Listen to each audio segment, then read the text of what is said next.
Eskuin esku baten forma du, brontzezkoa da, eta 4 lerroka inskripzio bat dauka. Lehen hitzak zuzenean lotzen du gaurko euskararekin. Sorioneku. Horixe da orain arte agertu den testurik zaharrena eta luzeena. Arangureneko irulegimendia aztertzen ari zirela topatu dute eskulturako pieza, Kristaurreneko lehen mendekoa da. Kaixo guztioi eguerdion eta ongi etorriak gurean gaur magazinera. Azaroak 14 ditu gaur, astelena da. Gongorako Zarra jauregian aurkeztu du Arantzadi Zientzia Elkarteak aurkikuntza arkeologiko garrantzitsu hau, Maria Txibite, Nafarroako lehendakaria, Manolo Romero, Arangunereko alkatea, eta Matxin Aiestaran Irulegiko Aztarnategiko zuzendariarekin batera. Esan bezala, Euskal Hizkuntzaren lehen testigantza idatzia aurkeztu dute Nafarroan, aurkitu dute, duela 2000 urtekoa entzuzen ere. Testurik luzeena da orain arte hizkuntza baskonikoan agertu direnen artean. Irulegiko eskuak erakutsi du behintzat antzinako baskoiek idatzi egiten zutela, alfabetatu zeudela, eta ez direla idazten hasi latinar alfabetoetan. Erromatarraren bidez. Hain zuzen ere, aipatu bezala, informazio horrek guztiak bide bat ireki du antzinako baskoien kulturari buruzko ideiak birpentsatzeko eta kultura horren eta kultura iberikoaren arteko harremana aztertzen jarraitzeko.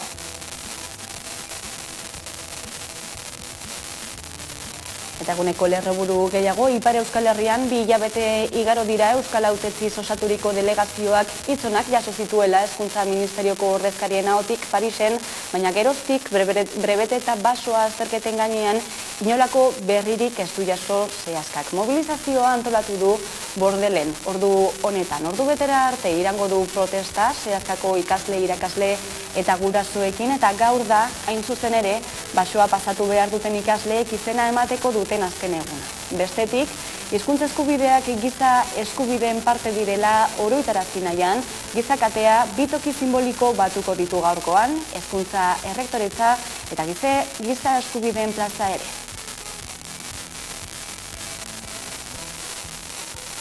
Hain zuzen Ipar Euskal Herriko goi ikasketen paradigma aldaketa aztertu du Eguzki Urteaga, soziologia irakasleak, hain zuzen ere bakaleratu berri duen liburu berrian, goi mailako hezkuntza politika Euskal Herrian, liburuan. Urteaga bera dugu pantaiaren beste alboan, eguerdion, Eguzki?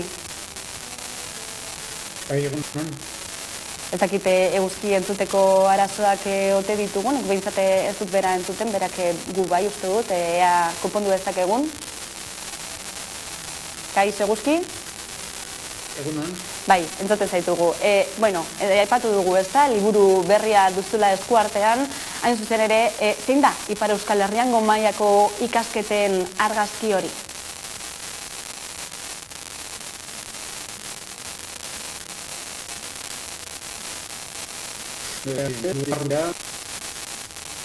Kopuru hori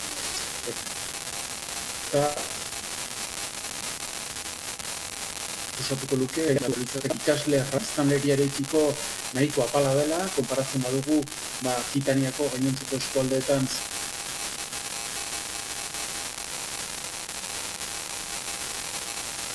Arazoak ditugu Eguzki Urteagaren konexioarekin saiatuko gara aurrerago ere berreskuratzen, eta bien bitartean aurrera jarraituko dugu eguneko beste lerroburu batzuk aipatuta politika alorrean.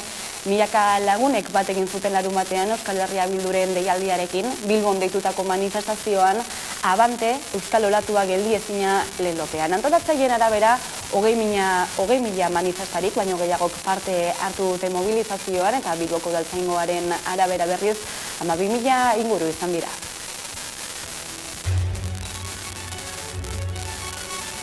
Erronka guztiei aurre egiteko jaio ginen. Gu movimendu herritar bat gera, kerrekoa, feminista, euskalduna, gaztea, ezain gaztea, abertzalea. Euskal Herri luze zabalean bere konpromisoa herriaren etorkizunarekin lotzen duena. Esperantzaren blokea gara. Elkar zaindu, maitatu, babestu eta komunitatea indartu. Etengabe, ez galdu irria sekulan. Guk ez genuen sekula galdu, ez da ziegetan ere, ez da kartzeletan ere.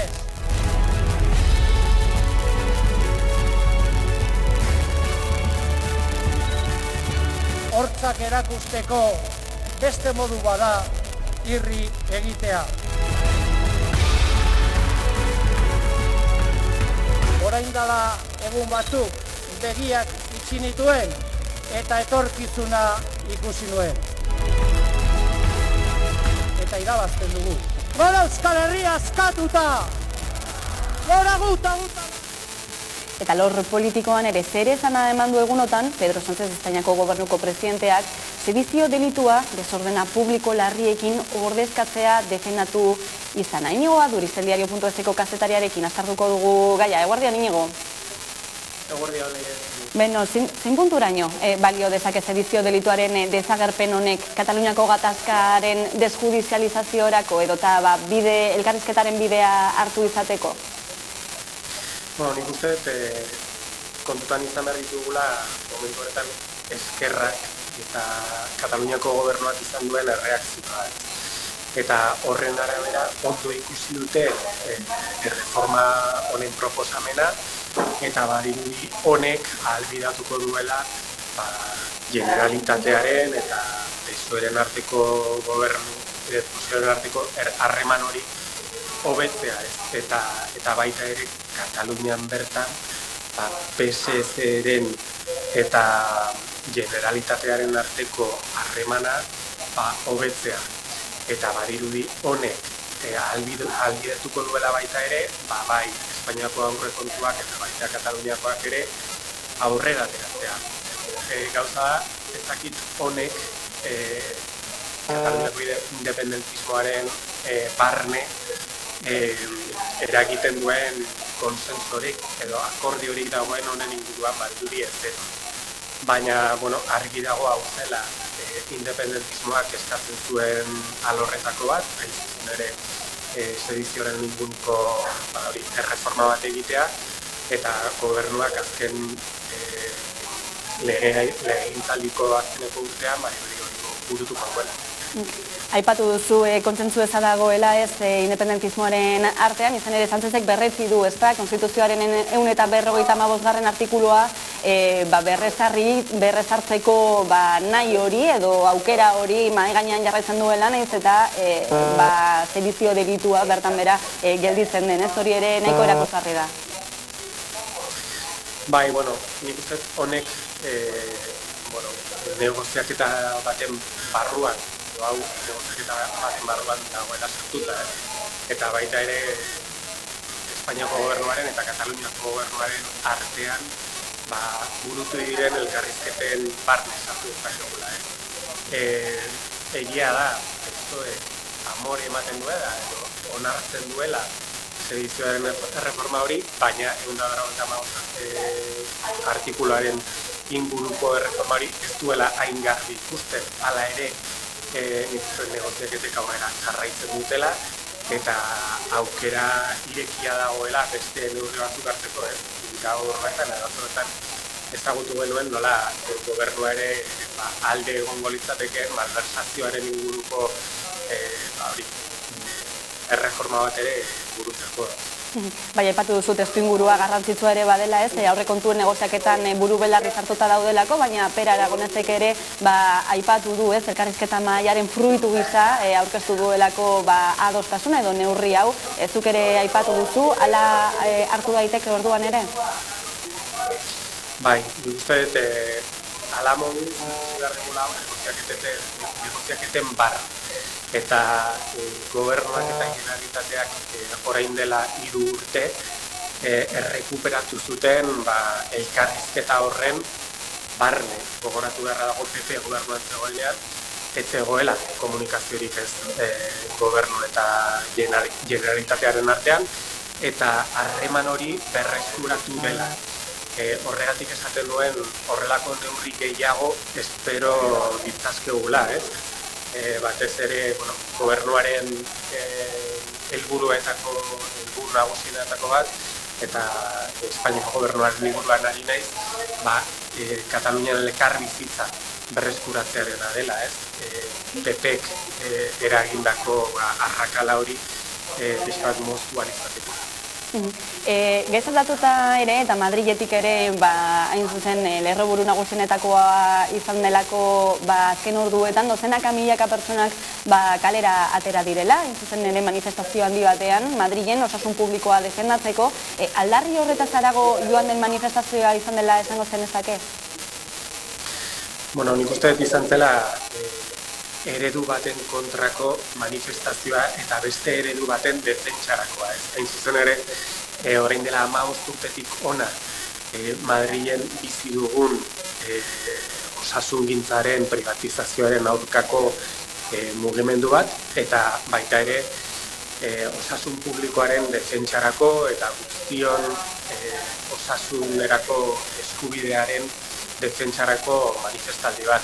Egia da gaur Ayusok ikusi duela hau ezkerraren mugimendu bat bezala, bakarrik ezkerra errekortatzeko edo indarra hartzeko mugimendu bat bezala, baina nik uste atzo ikusi genuen manifestaldia deigarria izan zela, adibidez ez zela egon alderdi politikoen banderarik, ez da beste simbolorik ere, eta oso zentratuta egon zela horretan ez zuzen ere, osasun publikoaren defentsa horretan.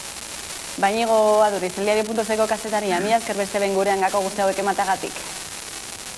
Eskerrik asko zuei beti. Horrengo arte. Eta Guardia Zibilak Bastango alkateak kuartelera deitu ditu. Bertan behera guzteko azaroaren 20erako deituak dituzten galdeketak. Herrizko Baskalekoan Magnesitas Navarra enpresak egin duen meategi proiektuaren inguruan galdeketa egitekoa zen igande honetan bertan. Alkateak aztertzen ari dira egoera eta gaur eman behar dute erabaki baten berri.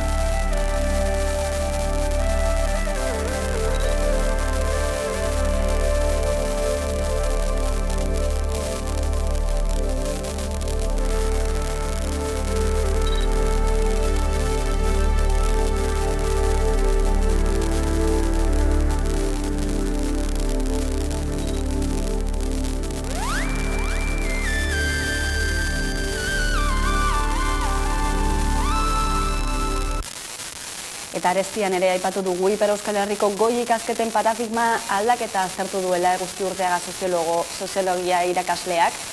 Goi mailako hezkuntza politika Euskal Herrian liburuan, orain bai bat egingo dugu berarekin zuzenean, eguerdion Eguzki? Eguerdion. Esaten genuen, ez da zein da liburuaren muina, zein da goi mailako ikasketen argazki hori? Gaur egun, Ipar Euskal Herrian 6.000 ikasle inguru daude, karrera ezberdinak proposatzen dira, izan daia unibertsitateko formakuntzak, bai ingeniaritza edo merkataritza formakuntzak, baina gertatzen dena da eskaintza nahiko urria dela, eskaintzen diren karrerei dagokionez, eta gero sakontasun gutxi daukatela. Alegia lehen zikloak asko eskaintzen dira, baina bigarrenak eta hirugarrenak nahiko gutxi. Horri gehitzen badiogu ikasle ratioa biztanleriarekiko nahiko apala dela, konkretuki 20 ikasle daude 1000 biztanleko, eta Akitania Berriko gainontzeko unibertsitateetan ratio hori askoz ere altuago da, ez? Orduan, Ipar Euskal Herrian gertatzen dena da, batxilergoa lortzen dutenen kopurua nahiko altua dela, nola eskaintza gero horretu, ikasle inguru urtero, Frantziako edota beste Europako herrietako unibertsitatera joateko. Hori berez ez da arazoa, kontua da, maiz itzultzeko arazoak dauzkatela, eta ezintasuna aurkitzen direla asko berriz ere Ipar Euskal Herria itzultzeko, eta bertan bereen ikasketa eta baita ibilbide profesionala aurrean. Hauxe, egungo egoera, baina liburuan azaltzen duzu paradigma aldaketa bat ematen ari dela, zinora bidetan? Bai, luzaroan nagusituten eredua izan da, nitxo batzuk selekzionatzearena, alegia karrera determinatu batzuk oso espezializatuak zirenak aukeratzen ziren, privilegiatzen ziren eta biek garatzen ziren. Kontua da horrek ez zuela bermatzen eskaintza generalista bat eta orokorra. Eta horrek bere mugak zeuzkan, lehen esan dut bezala ikasleek bere ibilbidea bertan egin ahal izateko nahi izanez gero, baina batez ere gero ere horrek inpaktua dauka bertako efektiboan eta garapen ekonomikoan. Argi dagoena da, geroz eta ikasle gehiago baldin badaude, horrek erakartzen du ere ikerlari eta erakasle gehiago daudela, hainbat ikerketa zentro sortzen dira horren inguruan, enpresak ere sortzen dira horren inguruan, eta horrek dinamika ekonomikoa dauka lurralderako. Hor ikusi da adibidez, Izarbelen Estia Ingenieritza Eskolan inguruan sortu den ekosistemarekin. Argi dagoena da, gaur egun bai gizarte zibila antolatuko ordezkariek eta bai hautetsiak kontziente direla egoerari buelta eman behar zaiola, hor apostu estrategiko bat egin du Euskal Elkargoak horren inguruan, duela gutxi onartu duen eskemari dagokionez, baina ikusten da unibertsitateak berak ere, daukala 10 urteko epean bere ikasle kopurua bikoizteko. Horrek esan nahi du, hemendik 10 urtera, 12.000, 13.000 ikasletaz hitz egiten ariko ginatekela, eta ja, masa kritiko delako batera iritsiko ginateke, eta horrek bere biziko importantzia edukiko Euskal Herriko gazteriarentzat, baina oro har bertako garapen ekonomikoarentzat. Orduan zein da planteatzen den erronka nagusia, ikasle kopuruak goraka doanean, baina eskaintza txikia dela aipatu duzu, zein izan daiteke irtenbidea edo zein da erantzunetako bat?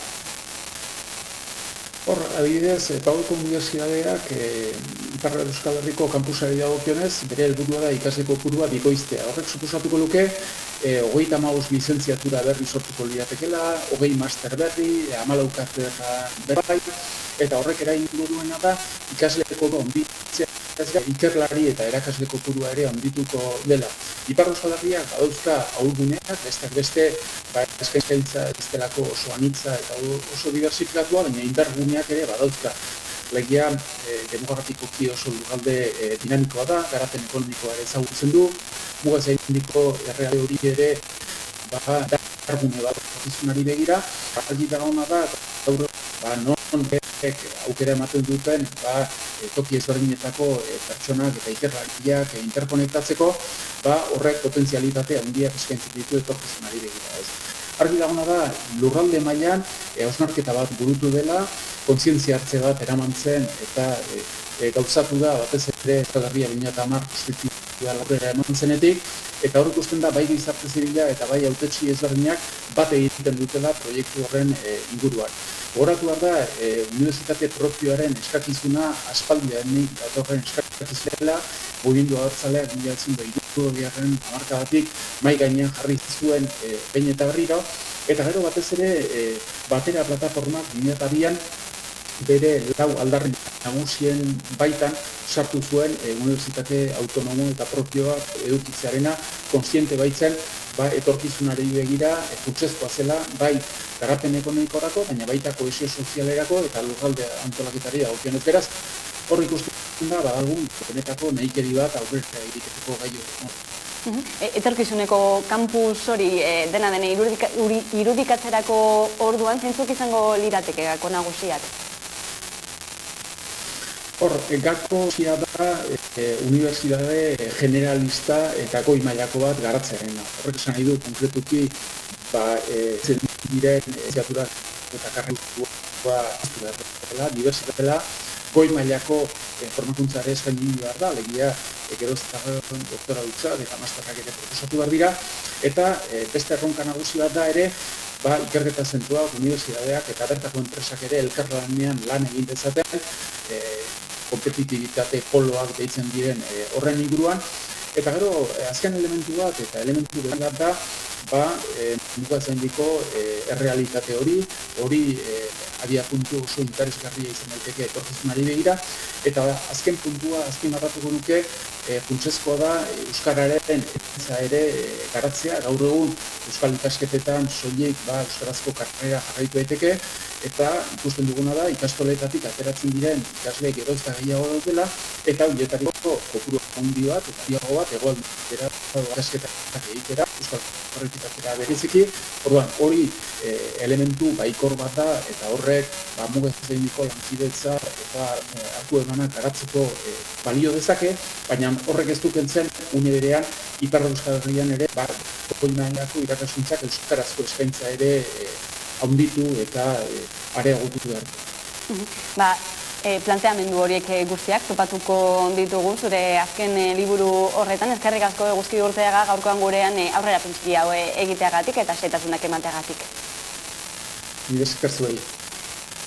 Eta gaiz aldatu behar dugu eta Egiptora begira ere jarri bertan egiten ari direlako COP27 goi bilera. Oraindik ez du definiziorik, astebete barru prest egon beharko lukeen azken testuari buruz.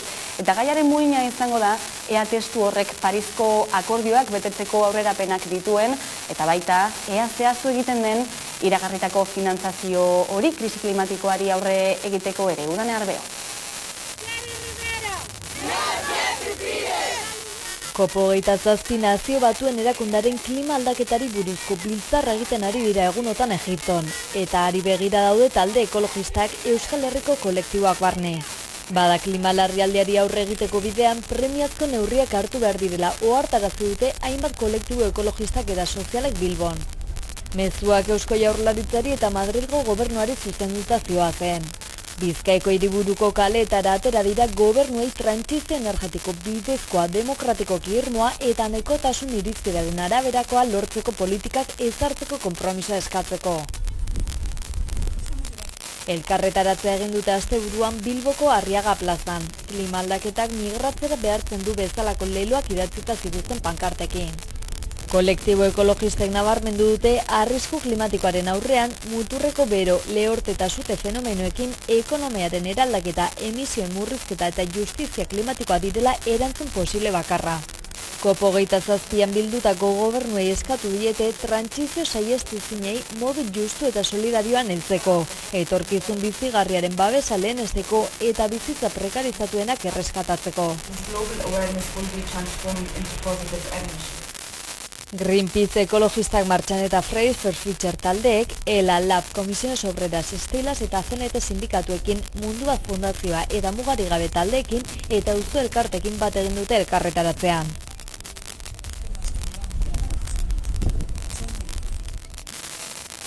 Eta Estatu Batuetan asteartean egin zituzten agintaldi erdiko hauteskundeak eta horien bidez ordezkarien ganbera eta senatuaren herena berrituko dituzte. Demokratek Ameriketako Estatu Batuetako senatuaren kontrola mantenduko dute.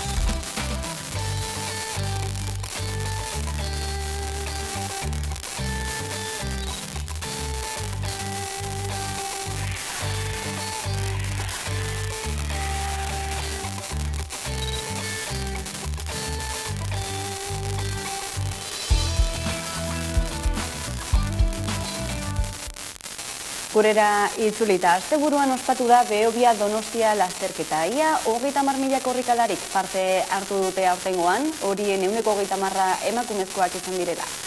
Korrikalariek Behobia eta Donostia arteko 20 kilometroko ibilbidea gainditu behar izan dute, giro ederra lagun, bero egin du eta horrek hidratazio arazoak ekarri dizkio hainbati ere.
Jokoteknia bideojokoen euskal jardunaldia azaroaren 12an ospatu da, Arrobia ikastolan, Game Erauntziak eta Azkue Fundazioak elkarlanean antolatuta euskara eta bideojokoak uztartzen ditu jokotekniak eta 5. edizioan euskal bideojokoen industria egonda erdigunean bada.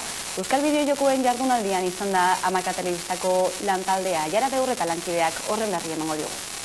Jokoteknia, bideojokoen euskal jardunaldia azaroaren 12an ospatu da Arrobia ikastolan. Game Erauntziak eta Azkue Fundazioak antolatu dute jardunaldia bere helburua izanik euskara eta bideojokoak uztartzea. Gainera, 5. edizio honek euskal bideojokoen industria izan du erdigunean eta horretarako hainbat gonbidatu ekarri dituzte antolatzaileek. Hala nola, Ibai Aizpurua eta Josu Kabelo bideojokoen garatzaileak eta Anisea Mestoi Zoinu sortzaileak. Gainera, 5. edizionek berrikuntza gisa, arratzaldean gamer gela bat izan du eta baita bideojokoen garatzaileen topaketa ere. Hala, Amaka Telebista hemen izan da, jokotekniaren 5. edizioan eta hau da jaso duguna. Jokoteknia, bideojokoen euskal jardunaldia azaroaren 12an ospatu da Arrobia ikastolan, Game Erauntziak eta Azkue Fundazioak elkarlanean antolatuta. Euskara eta bideojokoak uztartzea ditu helburu jokotekniak. 5 urte pasa ondoren, oraindik badagoela gaia, mintzagaia eta interesgarria eta beharrezkoa dela espazio hori sortzea. 5. edizionek gainera euskal bideojokoen industria izan du erdigunean. Eta erabaki dugune da Euskal Herriko bideojokuen industri hori ezagutxera moti ez, da bertako egori ezer nolakoa da nazaltzie, eta garatzaileek be aurkeztu eta ezagutzi ez. Azken urteetan alaber bideojokoen industria asko hasi da, bai nazioarte mailan, bai Euskal Herrian. Bideojokuen industriek sekulako areagotxe duki dugu ez, injarra lortu dugu azken urteetan, batez be pandemia hostien oin ikusten gabiz emakizeko gorantza da gorantza dozela, gelitzu barik. Baina hori ez da eskotan aipatzen da, musikien da zinemien industrisek batera, baino etekin handizak deko zela, bideojokoen industrisek.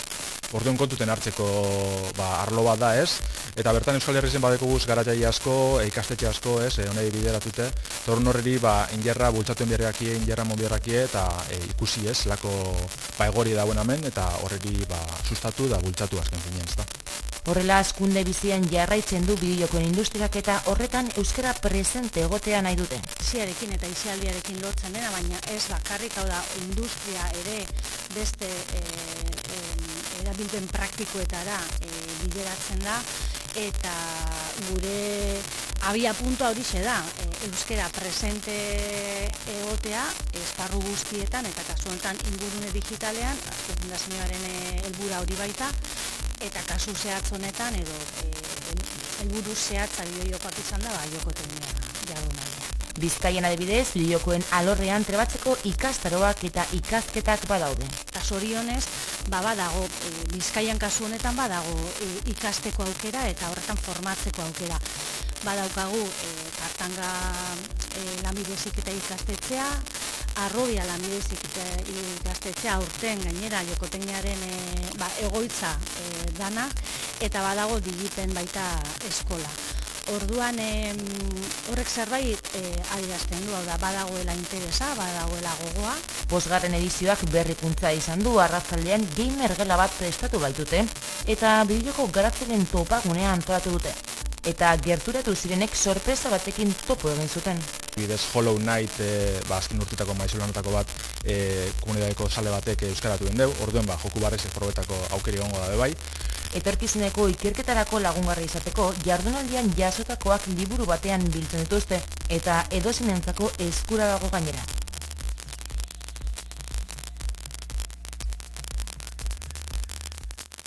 Eta 50. urteurrena ospatu du Elujar Fundazioak Donostiako kursalean, Elujar 1972an jaio zen, zientzia euskaraz lantzeko helburuarekin eta ordutik etengabe aritu da lanean, zientzia zezik, hizkuntza zerbitzuak, adimen artifiziala, hizkuntza teknologiak eta gizarte aholkularitzarako zerbitzuak eskainez eta euskara garatuz. Informazio horrekin utziko zaituztegu eta jarraian itzuliko gara eguneko elkarrizketa nagusiarekin.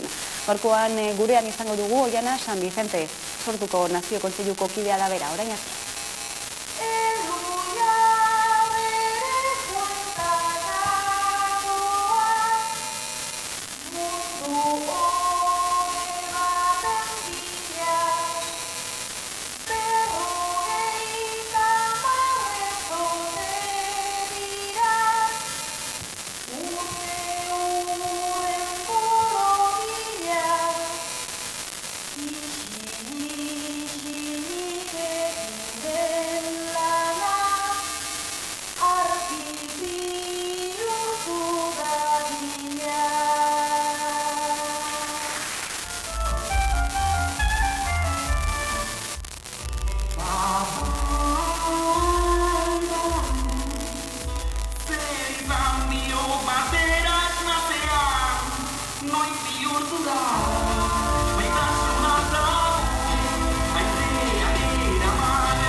Kaixo, Anabel naiz.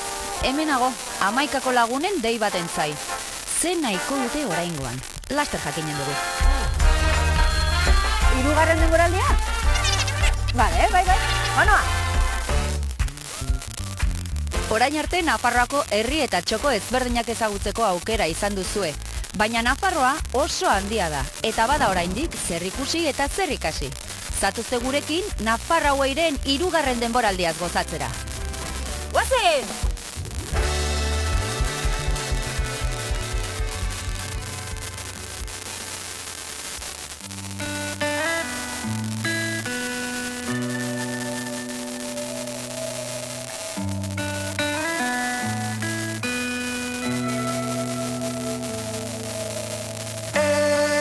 Daukat nia baina eskentzeke hainbeste edo deus ez bada ere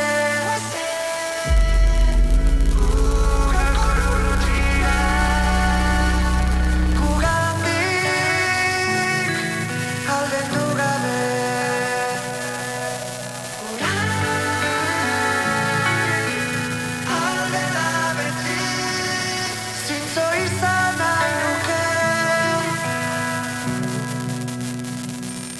barruk triste, eta soinean irria benen izena bizenak PDF baten gordeta eta kolorez jantzi oiden gaiura ezote da zuro beltz bat horri zuri honen kontra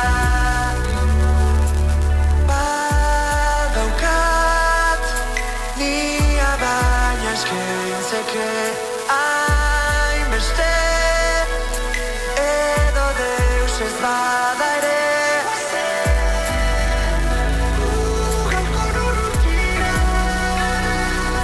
gugandik aldendu gabe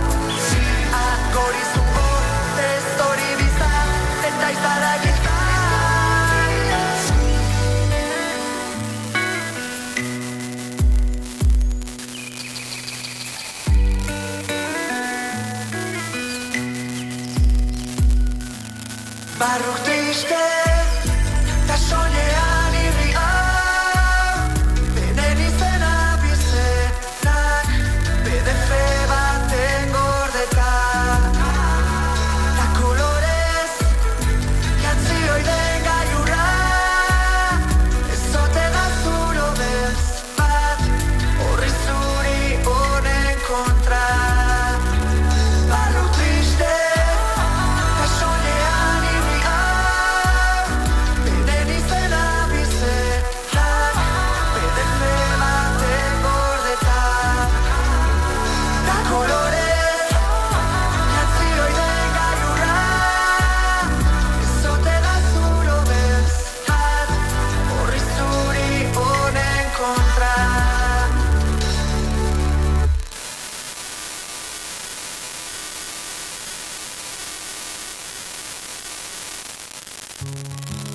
zeharka ikutzen ditut Saturnoren eraztunak dira hain ederra da urrarrokak dira laztana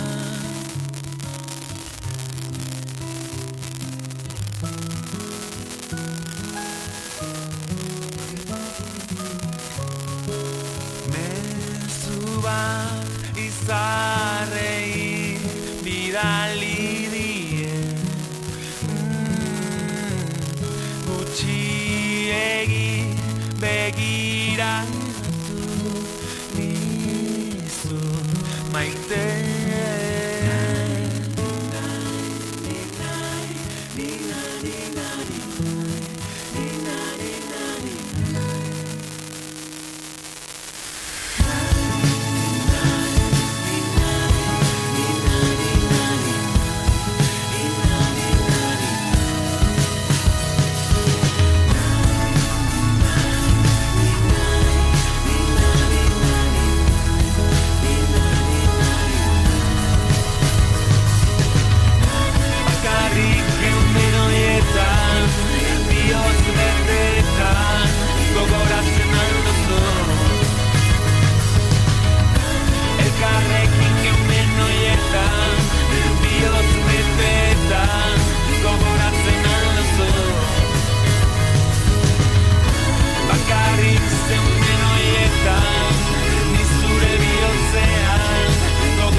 Egunero legez, eguneko elkarrizketaria eta irekiko diogu, eta horretarako gaurkoan, gurekin daukagu Oiana San Vicente, sortuko Nazio Kontseiluko kidea da bera, eguerdion. Eguerdion.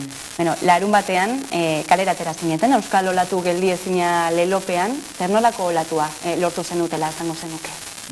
Esango nuke izugarria, ikaragarria, ez dakite, kalifikatiboak, baina oso pozik, bueltatu ginen herrietara, Bilboko kaleak bete genituen berriz ere, eta hori bada posteko, eta zango nuke bertan bizi izan genuen giroa, ilusioa, alaitasuna, indarra, ez guk esaten du, independenziarako indarra somatzen zen, energiak, eta hori bada importantea, porque badago, badugu ezker independentismo bat, gaitasuna duena,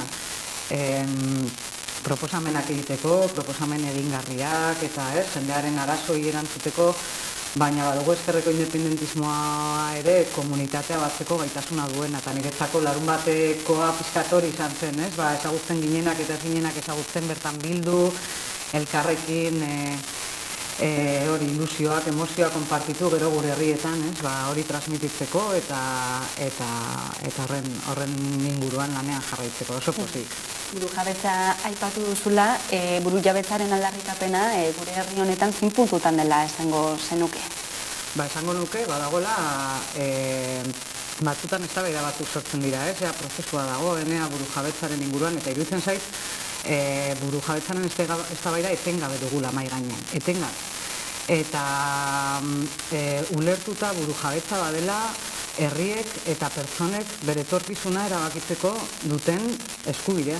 Eta zentzu horretan ikusten ari gara, orain krisiak kolpatzen ari gaituzten momentu honetan, nola alde batetik herri gisa behar ditugu burujabetza esparru gehiago izan gure erabakiak aktualizateko hainbat erronkei aurre egiteko, baina esparru ezberdinetan ere burujabetza maila eskatzen ari direla, izan maila energetikoan, izan elikaduraren gaia, baina izan feminismotik, izan zaintzan esparruan.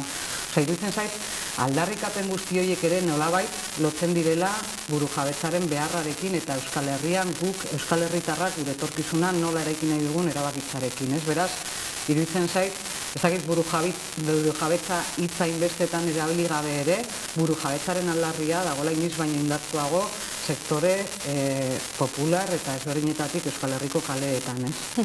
Burilabetzaren aldarri horrek bat egin duen zuzen ere sedizio delituaren erreformarekin, gogoratuko dugu Pedro Sánchez Espainiako gobernuko presidenteak sedizio delitua albo batera utzi, baina desordena publiko larriekin ordezkatzea defendatu duela, nola baloratzen duzu aldaketa hori? Bueno, baloratzen dugu, iruditzen zaigu,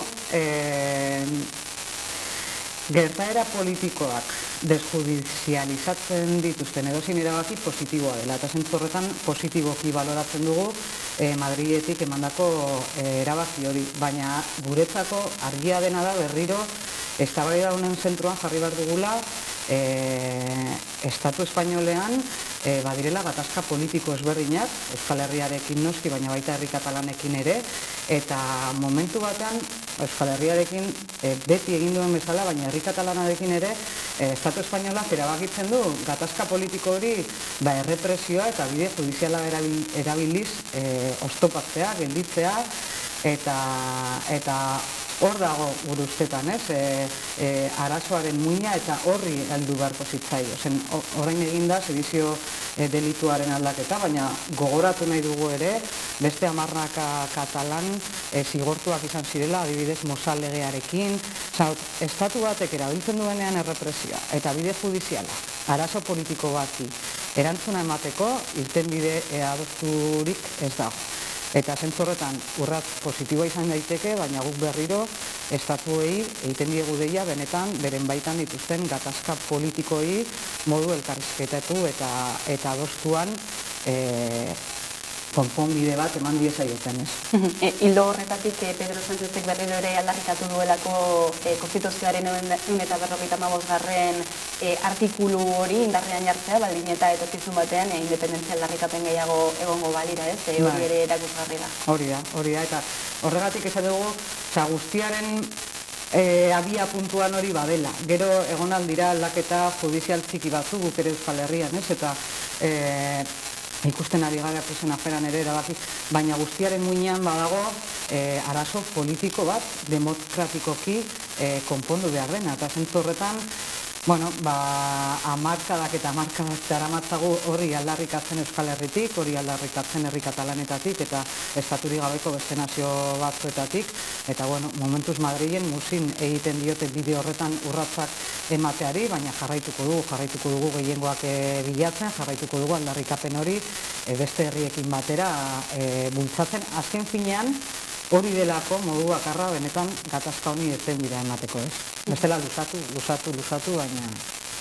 Memoria ere izango dugu izpide, Jose Barrio Nuevo, Espainiar Barne Ministroiak esandakoaren aurrean erreakzioak izan direlako PSE-etik, ikusi dugu, pestoen ere, nekondo ez eta den izizatzok gaitzetzi dituztelako hitz horiek, zer iruditzen zaizkizu gaitzezten hitz horiek? Nik igual lehenengo hitzak bidali nahi nizkioke, estatu terrorismoaren biktimen zenide eta legune. Zen pasain astean Barrio Nuevo entzunda sentitu genuena izugarrizko mina izan zen, eta jartzen gara zenide horien azaletan, eta hemendik, ez dakit, nire lehenengo hitza beraiei, besarkadat beraiei, babesa eta elkartasuna. Eta gero, iruditzen zaiguna da, ezker abertzaleak da ama hamarkadat baino gehiago, ariketa zintzo bat egite, zintzoa. Eta da hemen badago gatazka politiko bat, azkenengo urteetan, violentzia mota ezberdinak paraitu dituna eta sufritu dituna, eta ezker abertzaleak egin du ariketa zail, gogor eta zintzo bat, berari dagokiona onartzeko. Bere erantzukizunak onartzeko. Eta ez hori bakarrik, sufrimendu horren biktima guztiak aitortzeko.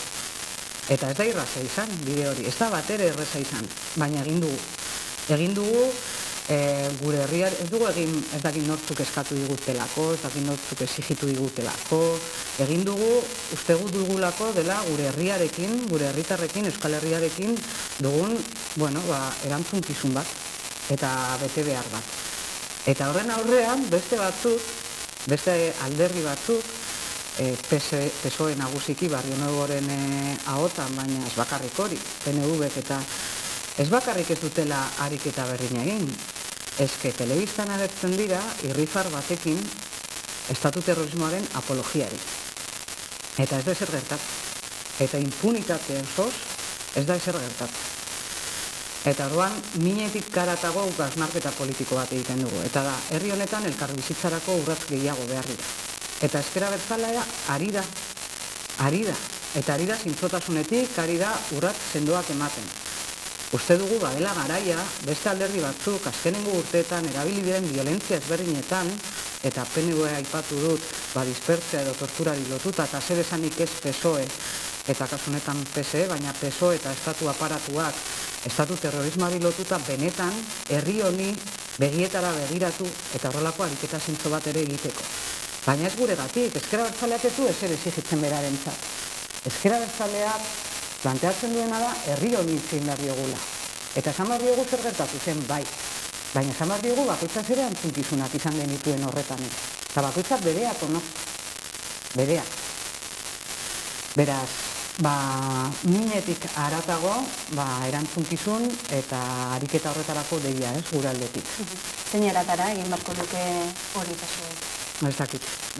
Hori bakoitzaren ariketak bakoitzak ikusi behar du. Ez gu ez gara sartzen hitzetan, esaldietan, moldetan, formetan, ez dakit. Guk egin dugu gurea. Egin ditugu deklarazio publiko ezberdinak, ezker independentismoak eta ezker abertzaleak urriaren 18ko adierazpena ezagutzera eman zuten, eta bertan oso ariketa sakona eta zintzoa egin genuen, baina horrekin batera erabaki ezberdinak hartu ditugu, eta bide bat egiten ari gara, biktimekiko errespetuaren norabidean, eta bar. Guk ez diogu bestegi esango nola egin behar duten, ez dakit, eta benetan ez dakit. Baina zerbait egin behar dute. Hori da, barrutik sortzen zaigun hausnarketa politikoa. Herri honek merezi du horrelako zerbait. Migrazioa ere izango dugu izpide, lehen lerroko gaia delako ikusten dugu bidasoako muga hori apirilera arte itxita mantenduko dutela, lerro buruak behin eta berriro mendilatik datozenak, Italiatik datozenak, Euskal Herrian etxeko lanak egin nahi ditugu arlo honetan? Ez ditugu etxeko lanak egin. Eta iruditzen zait, gaia oso komplikatua dela, oso komplexua dela, hori ezin du inork ukatu,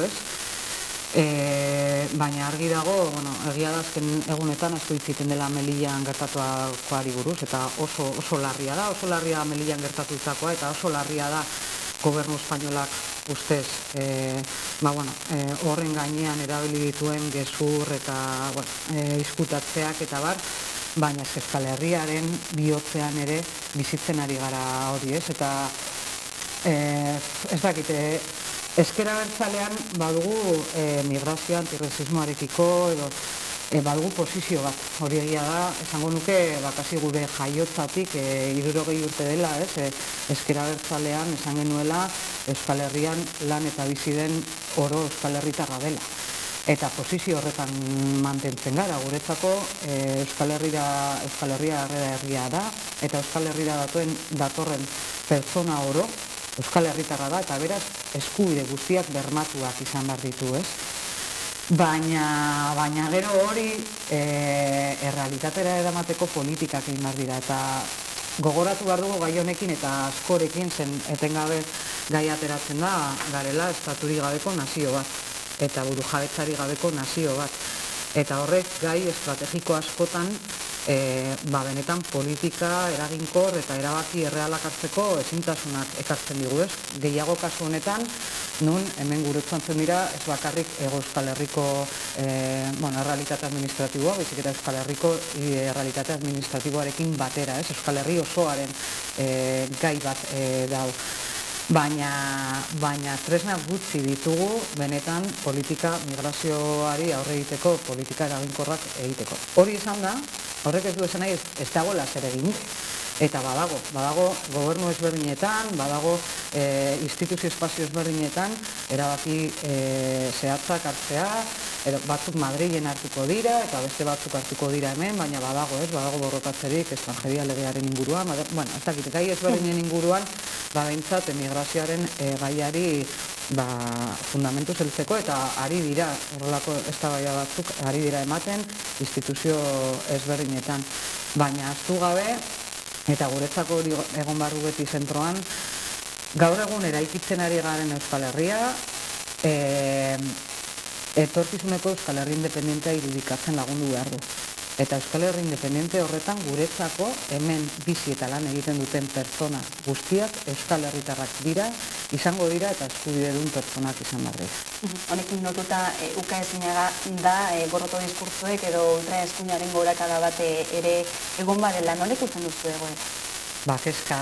Kezka hundiarekin, eta etxo sortuk eta hartzalak azken hilabetetan ari gara, horren gainean, egiten irakurketa bat, kontuz, haunditzen ari da, errealitate bat da, eta kezka hundiz bizitzen ari gara munduko espazio ezberdinetan, baina batez ere Europan ematen ari den gorakada, Italian gertatutakoa adibide oso larria, baina kezkaz bizi dugu ere Estatu Espainolean eta Estatu Euskal Herrian eskuinean, ultraeskuinean kokatzen diren alderdi batzuen gorakada eta babesaren igoera, Esango genuke Euskal Herrian ez gaudela puntu horretan, zorionez, eta esango genuke azkenengo hamarkadetan Euskal Herrian beste pultzio herritar bat egon delako, pultzio herritar gehiago kokatu izan dena eskerrean, gehiago kokatu izan dena buru jabetza eta Euskal Herriaren eraikuntzan, eta horrek maila batean oztopatu, edo ezakite zeitza erabiliez, egin duela fasismoa indar berdinaz izatea, betxo esango nuke Euskal Herrian oso anekdotikoa dela momentuz alderdi fasisten pisua instituzioetan. Baina esango nuke zerbait gehiago, eta da gauza bat dira alderdi fasistak edo ultraeskuindarrak, eta horiek dituzen indarrak, eta beste batzuk dira, beste gauza bat da, horien baloreak ze puntutaraino penetratzen aldiren euskal jendartean. Eta hor ere esango nuke kontuz ibili behar garela, eta eskerretik esaten dugunetik fasismoa borrokatu behar dela, eta fasismoari aurpegia eman bazaiola, eta fasismoaren aurrean jarri behar garela, iruditzen zaigu jarri behar garela elektoralki, jarri behar garela kaleetan, baina baita ere jarri behar garela baloren eztabaidetan, zen Euskal Herrian ere pizkat aipatu duzu, eta ikusten ari gara azkenengo hilabete ez dakit urteetan, balore eskuindarretan oinarritutako deklarazio elkarrizketa eztabaida gure kaleetan batzutan sentitzen dugu, arrazismoa, xenofobia, feminismoaren kontra, beste maila batean euskeraren kontra. Zentzu horretan fasismoa borrokatzea bada ere ideologikoki eztabaida horiek eman gure buruarekin, gure ingurukoekin, gure komunitatearekin, eta ez permititzea balore horiek euskal jendartean indar hartu dezaten. Euskal Autonomia Erkidegoko aurrekontu proiektuari buruz baina aurkeztuta, Eusko Jaurlaritzak adierazi du 10 eurotik 8 gizarte gaietara, edo gastu sozialera hobeto esanda bideratua izango dela, nola ikusten duzu? Ikusten dugu batzuk egiten dutela gauza bat esan eta beste gauza bat egin. Guk askotan errepikatzen dugu, esaten duguna egiten dugula eta egiten duguna esaten dugula. Eta iruditzen zait PNV eta PS kasunetan gauza batzuk esan eta kontatu komunikabideetan egiten dutela eta beste gauza batzuk dira benetan hartze dituzten erabakiak. Eta hor koherentzia gutxi dagoela. Eta iruditzen zaigu etengabe errepikatzen ari gara, krisi gogor garai batzuetan bizi garela, krisi hori zoritzarrez Euskal Herritarrak, Euskal Herriaren kasuan edo Euskal Herri langilegoa jasotzen ari da, eta zentzu horretan aurrekontuak ez dira zenbaki dutza. Aurrekontuak erabaki politikoak dira. Eta erabaki politiko horiek eta aurrekontuen bitartez Euskal Herrian garatu nahi duzun eredu bat ari zara irudikatzen.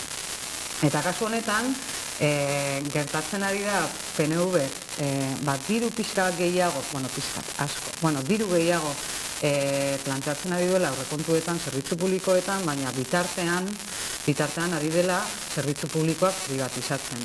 Eta PNV horrelako adierazpenak esaten dituen bitartean, Basurtoko zerbitzu buru guztiak, ia guztiak, egin dute irakurketa bat, Basurton gertatzen ari denari buruz hitz egiten, eta bertan beraiek esaten dute, maila batean, ez dakit nola esaten duten, izkutuan zerbitzu horren privatizazioruntz ari dela ematen.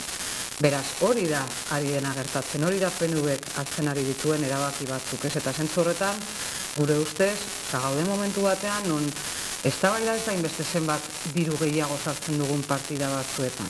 Hemen eztabaida serioagoa da, eta eztabaida da ze eztabaida estrategiko eta ze neurri estruktural hartu behar diren zerbitzu publikoetan, etxebizitzaren alorrean, garraioaren alorrean, benetan zaintzen alorrean, benetan zerbitzu horiek eraginkorrak izan daitezen eta euskal jendartean dauden arazoi erantzun dezaten. Eztabaida ez da diru gehiago edo diru gutxiago. Zen dirua egon badago, kontua da, zenolako eredua indartzen ari zaren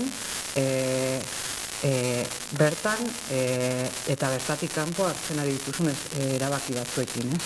Berezi dugun beste inguru ekonomikoa ikusita, enpresan bien irabazi milioi duen aurrean zer egin daiteke? Tasak eta impuestoak handit, hori behar da, hori lehen ere aipatzen genuen, ez dugu burujabetza osorik eta ez dugu erabaki guztiak hartzeko aukerarik, baina batzuk bai. Eta adibidez, fiskalitatearen gaia eta reforma fiskal baten beharraren gaia horren adierazlea da, ez? Eta da, hortan baditugu erabaki batzuk hartzeko gaitasuna. Eta batzuk ez dute nahi. Eta etengabe ari dira ukatzen, bat, erreforma fiskal bat sakonean egin behar dela, eta bi, neurri fiskal batzuk nun aberastasunaren banaketan oinarrituko diren. Eta beraz, jarraitzen dugu ikusten, enpresa handien etekinak abusiboki gorantza doazela, eta batzuk dirua poltsikotan sartzen jarraitzen dutela, eta bitartean herritarrak pobretzen jarraitzen dutela, ez? Bizitzen ari gara egunero, eta ez dut errepikatuko zinolako zailtasunak dauden, baina gure ustetan badaude neurri konkretuak fiskalidadean eta aurrekontuan jaso aldiren beste batzuk, nun aberastasunaren banaketa, lanaren banaketa eta zaintzen banaketa beste modu batean artikulatu aldiren, ez? Leheno aikatzen genuen hildo horretan hemen ereduen talka bat dago. Eta ereduen talka horretan fiskalidadean ere enpresa handiek jarraitzen badute etekin horiek ateratzen zure herritarrak pobretzen diren bitartean, eredu hori ez du aurrera. Eta gu hori da borrokatzen duguna, ez? Eredu hori da borrokatzen duguna. Ereduen talka ere badago, ez? Energia transizioarekin lotuta. Egunotan Egipton ari dira egiten COP27 goi bilera hori, bertatik datorren doinua, zerien antza hartzen diozu? Esango nuke espektatiba guztirekin. Hori da esango nukena, ez? Ikusi genuen iaz Glasgown gertatu zena, aurten eztabaidatzen ari direna, ez dakit, esatea, edozein neurri, gaia oso larria da, larrialdi klimatikoa eta krisi energetikoa bere biziko garrantzia duten gaia dira, munduan eta Euskal Herrian ere, beraz erdigunean kokatu behar ditugun gaiak dira, eta zentzu horretan gailurra bera eta gailurran hartu aldiren erabakiak ongietorriak dira. Horri ez diogu ez eskorik esango, baina gero, erabaki horiek batetik sepuntutaino eraginkorrak diren eta bestetik sepuntutaino bete halko diren, gu ez gara oso sinizdun bertan egiten ari direna, ez? Eta horregatik gure ustetan honetan ere saiatu behar gara hortik eta Espainiatik eta Frantziatik etorriko diren neurriekin batera eta ongi etorriak izango diren neurriekin batera Euskal Herrian bertan eztabaida hori kokatzen eta eztabaida hori erdigunean dago orain eta hori da tokatzen zaiguna momentu honetan, ez da, ez nahi sartuko ez diten ematen, baina behar dugu